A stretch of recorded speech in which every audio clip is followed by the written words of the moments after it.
Hi viewers, మన భారతీయ సనాతన సాంప్రదాయాల్లో హోమాలు యజ్ఞాలు అనేవి చాలా ముఖ్యం. మీ అందరికీ తెలుసు కదా, మనం ఉన్నది కూడా భారతదేశంలోనే ఉన్నాం.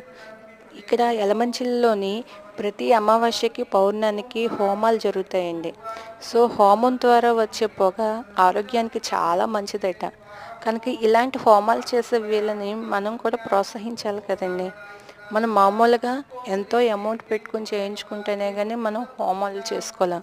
కానీ హోమద్రవ్యం వాళ్ళే ఇస్తూ అమావాస్యకి పౌర్ణానికి ఇక్కడ హోమాలు జరిపిస్తున్నారు, చూస్తున్నారా? సో ఈ హోమాలు అనేది ఇప్పటి నుంచి వచ్చిందే కాదు, పూర్వం సతీదేవి దగ్గర నుంచి, శ్రీరాముడి దగ్గర నుంచి, వాళ్ళ జన్నాల దగ్గర నుంచి, అన్నిటి నుంచి వచ్చినవి ఈ సనాతన ధర్మం. సో హోమాలు చేస్తున్నారు యలమంచిలో ప్రతి పౌర్ణానికి, అమావాస్యకిని. సో ఇలాంటి వాళ్ళని ప్రోత్సహించాలండి.